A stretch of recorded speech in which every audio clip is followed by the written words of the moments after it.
चाहे बेधी राखे राम, चाहे बेधी राखे राम, अरे ताही बेधी रही और सीताराम, सीताराम, सीताराम कहिए, सीताराम, सीताराम, सीताराम कहिए। जाहि विधि राखे राम, ताहि विधि रही और सीताराम, सीताराम, सीताराम कहिए। भारत माता और हिसाली वाली मैया को मेरा प्रणाम। पावन चिंतनधारा आश्रम की ओर से सभी को जय श्री राम। श्री वाल्मीकि कृत रामायण एक धार्मिक ऐतिहासिक महाकाव्य में मैं अयोध्या कांड का भक्ति भाव से पठन करती हूँ। निवेदन है कि आप भी श्रद्धा भाव से इसका श्रवण करें। ओम श्री गणेशाय नमः। ओम श्री सरस्वते नमः। ओम श्री हनुमते नमः। ओम श्री गुरुवे नमः। श्री सियावर राम शरणागतम्।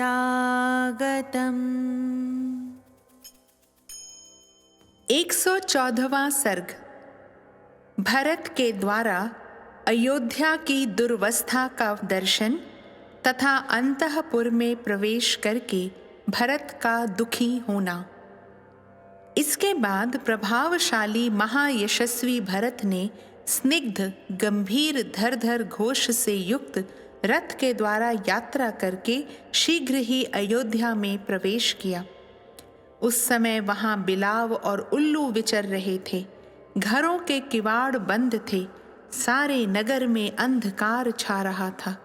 प्रकाश न होने के कारण वह पुरी कृष्ण पक्ष की काली रात के समान जान पड़ती थी।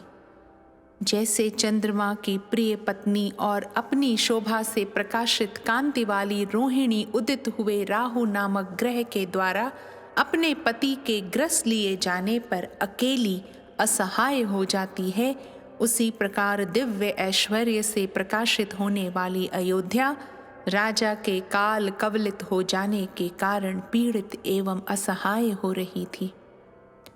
वह पुरी उस पर्वतीय नदी की भांति कृशकाय दिखाई देती थी, जिसका जल सूर्य की किरणों से तपकर कुछ गर्म और गंदला हो रहा हो, जिसके पक्षी धूप से संतप्त होकर भाग गए हों तथा जिसके मीन मत्स्य और ग्राह गहरे जल में छिप गए हों।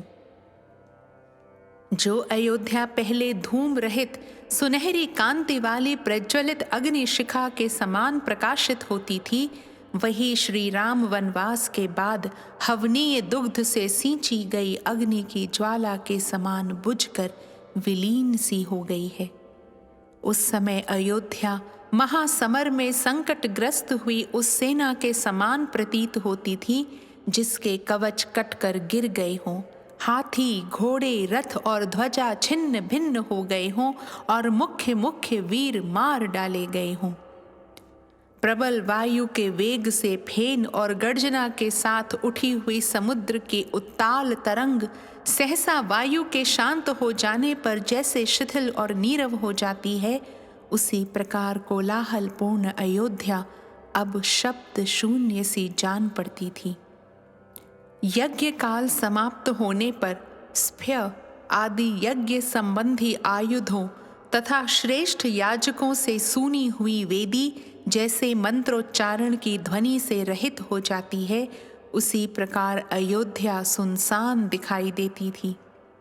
जैसे कोई गाय सांड के साथ समागम के लिए उत्सुक हो, उसी अवस्था में उसे सांड से अलग कर दिया गया हो और वह नूतन घास चरना छोड़कर आर्त भाव से गोष्ठ में बंधी हुई खड़ी हो, उसी तरह अयोध्यापुरी भी आंतरिक वेदना से पीड़ित थी।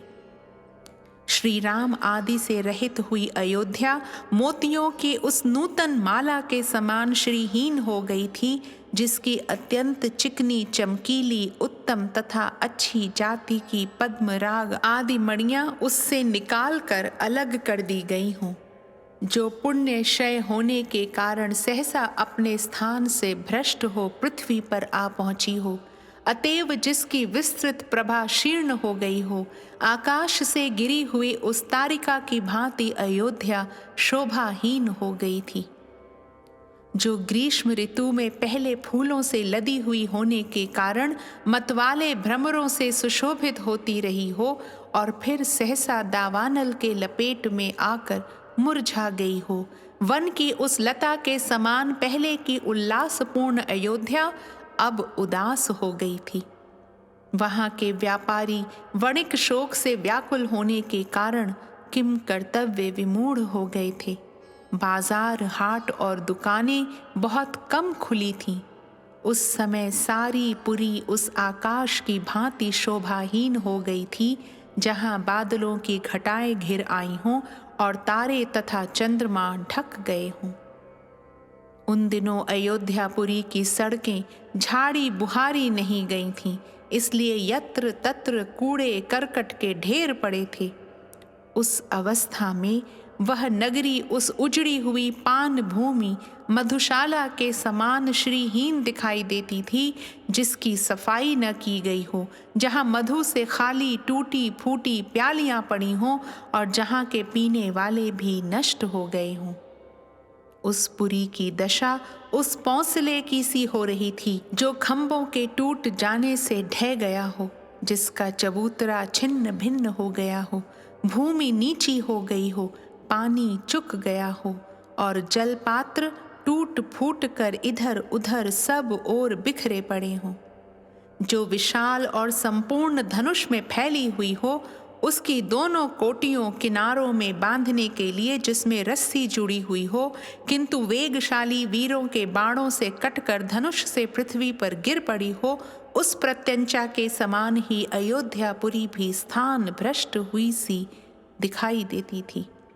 जिस पर युद्ध कुशल घुड़सवार ने सवारी की हो और जिसे शत्रु पक्ष की सेना ने सहसा मार गिराया हो, युद्ध भूमि में पड़ी हुई उस घोड़ी की जो दशा होती है, वही उस समय अयोध्यापुरी की भी थी। कैकई के कुचक्र से उसके संचालक नरेश का स्वर्गवास और युवराज का वनवास हो गया था।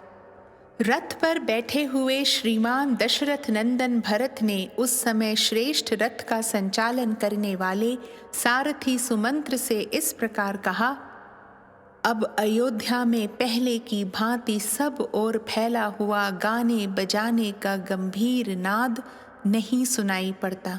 यह कितने कष्ट की बात है। अब चारों ओर वारुणी मधु की मादक गंध, व्याप्त हुई फूलों की सुगंध तथा चंदन और अगुरु की पवित्र गंध नहीं फैल रही है।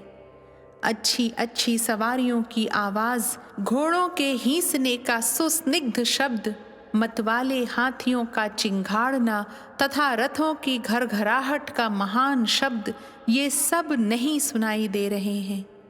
श्री रामचंद्र जी के निर्वासित होने के कारण ही इस पुरी में इस समय इन सब प्रकार के शब्दों का श्रवण नहीं हो रहा है। श्री राम के चले जाने से यहाँ के तरुण बहुत ही संतप्त हैं। वे चंदन और अगुरु की सुगंध का सेवन नहीं करते तथा बहुमूल्य वनमालाएं भी नहीं धारण करते।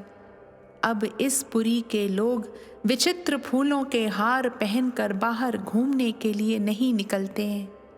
श्री राम के शोक से पीड़ित हुए इस नगर में अब नाना प्रकार के उत्सव नहीं हो रहे हैं।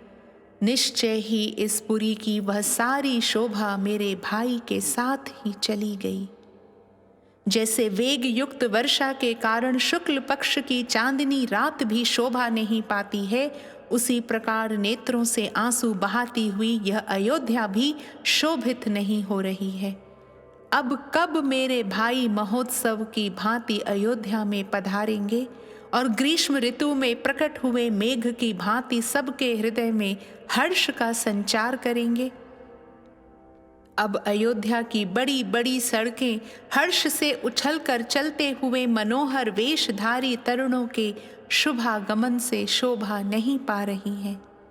इस प्रकार सारथी के साथ बातचीत करते हुए दुखी भरत उस समय सिंह से रहित गुफा की भांति राजा दशरथ से हीन पिता के निवास स्थान राजमहल में गए।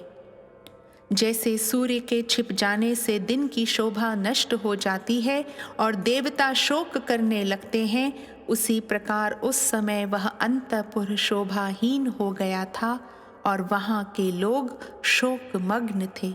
उसे सब ओर से स्वच्छता और सजावट से हीन देख भरत धैर्यवान होने पर भी अत्यंत दुखी हो आंसू बहाने लगे। इस प्रकार श्री वाल्मीकि निर्मित आर्ष रामायण आदि काव्य के अयोध्या कांड में 114वां सर्ग पूरा हुआ।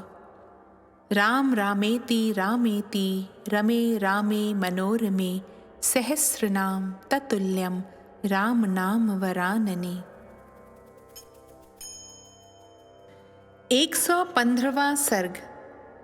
भरत का नंदीग्राम में जाकर श्री राम की चरण पादुकाओं को राज्य पर अभिषिक्त करके उन्हें निवेदन पूर्वक राज्य का सब कार्य करना। तदनंतर सब माताओं को अयोध्या में रखकर दृढ़ प्रतिज्ञ भरत ने शोक से संतप्त हो गुरुजनों से इस प्रकार कहा, अब मैं नंदीग्राम को जाऊंगा। इसके लिए आप सब लोगों की आज्ञा चाहता हूँ। वहाँ श्री राम के बिना प्राप्त होने वाले इस सारे दुख को सहन करूँगा।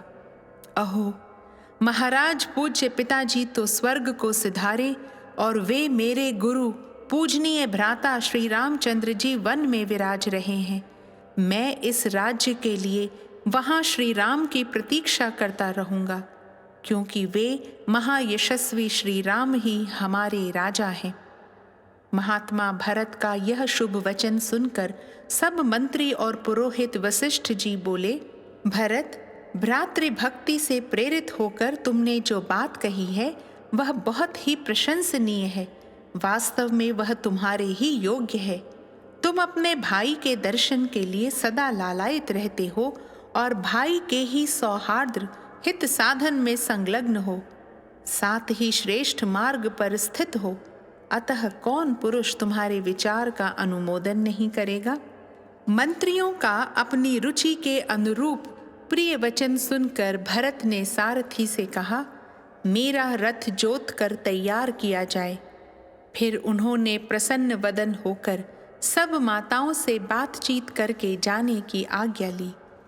इसके बाद शत्रुघ्न के सहित श्रीमान भरत रथ पर सवार हुए।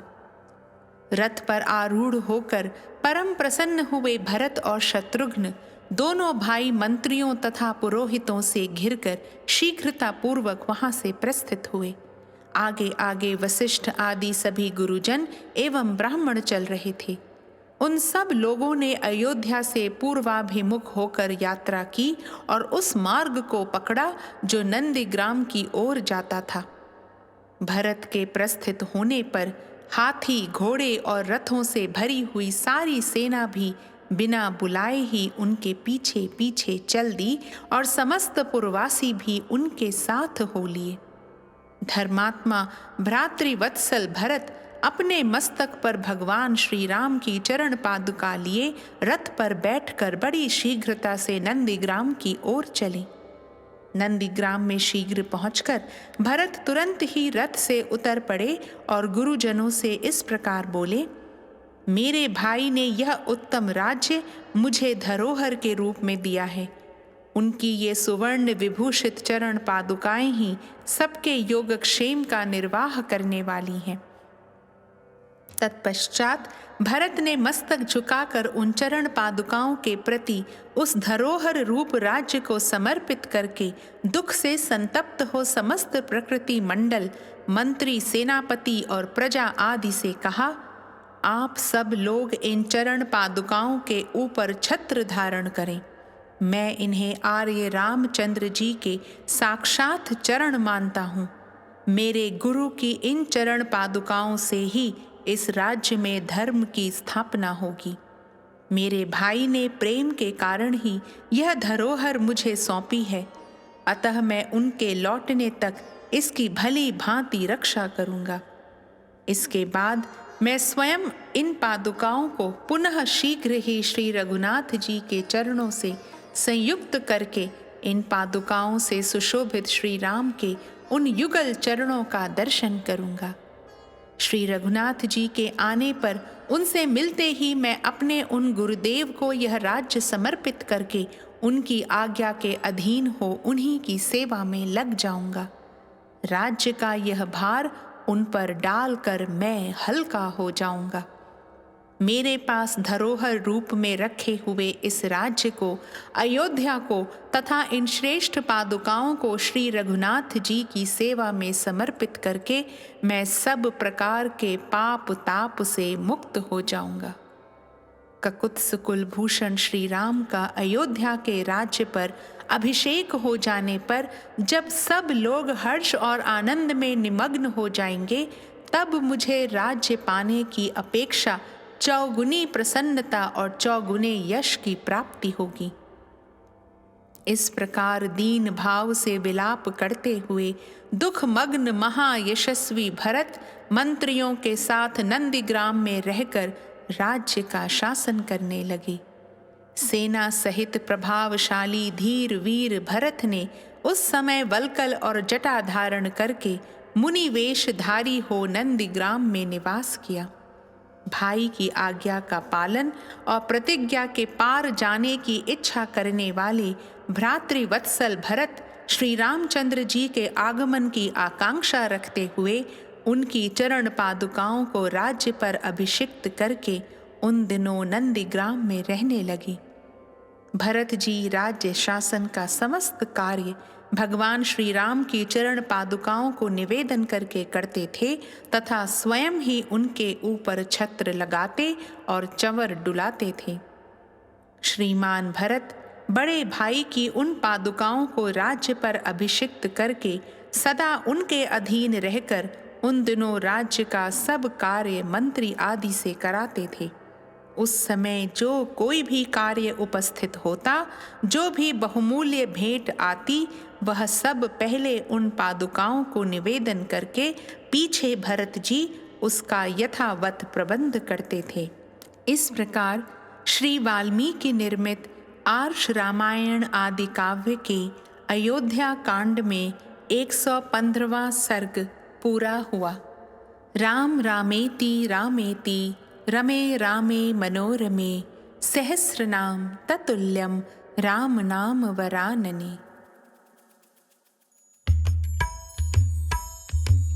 दशरथ